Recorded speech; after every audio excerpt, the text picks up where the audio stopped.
Hello again to all of you Cinemaniacs out there, and welcome back to Arrow Senior Living's Marvel Cinematic Universe Weekend Movie Marathon Primer Series.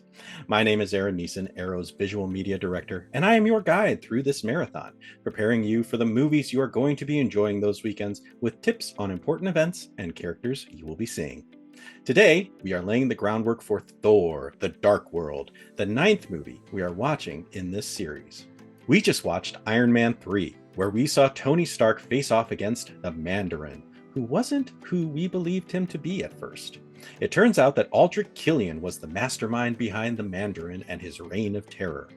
Iron Man, War Machine, and a powered up Pepper Potts were able to defeat Aldrich, and Tony decides to start fresh after the ordeal, destroying all of his current Iron Man suits to begin again.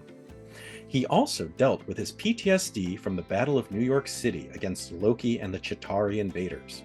He had, understandably, been struggling with panic attacks after he flew a nuclear bomb through a portal into space to destroy an alien armada. But by the end of the movie, he seems to have gotten a better grip on things. And he's trying therapy. Hopefully he finds a better therapist than the Hulk, though. Which brings us to the next movie in our marathon, Thor, The Dark World. So, what do you need to know for this one? Well, let's do a quick recap of the characters and events that play into this story. Don't worry, no spoilers yet. I promise I'll give you a warning before that happens. First up, characters.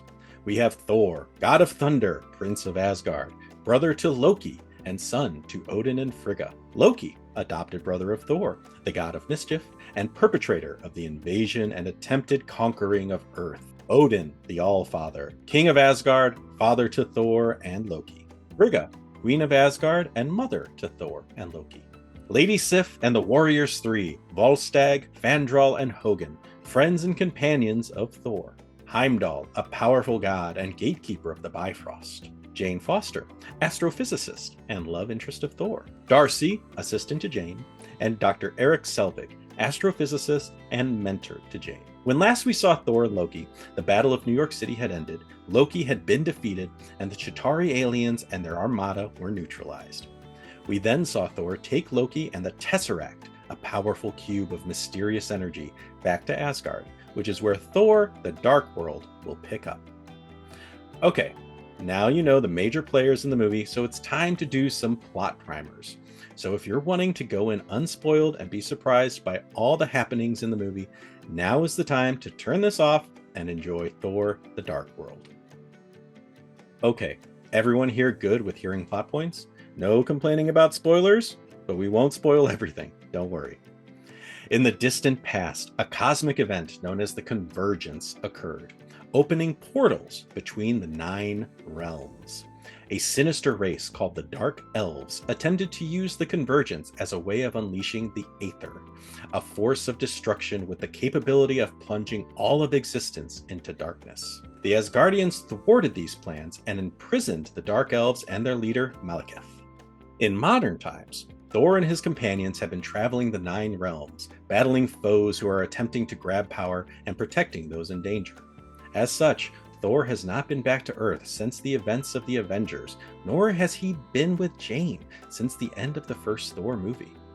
Loki, meanwhile, has been sentenced to life in a cell for his transgressions on Earth, and the Tesseract has been locked away safely in Odin's treasure room.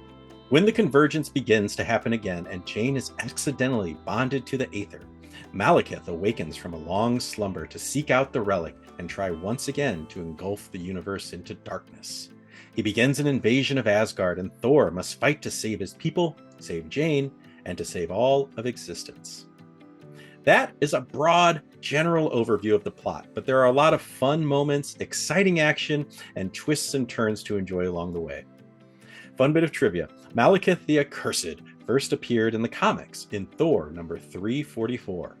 He was very different in the comics, being more extravagant and almost playful in his cruelty.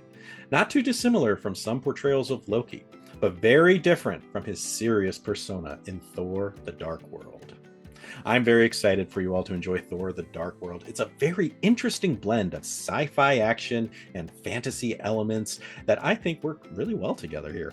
I'll be back soon with another primer video for the next movie in our marathon, Captain America: The Winter Soldier, where we check in with Captain America and S.H.I.E.L.D. after the ordeal with Loki and the Avengers in New York City. Until next time.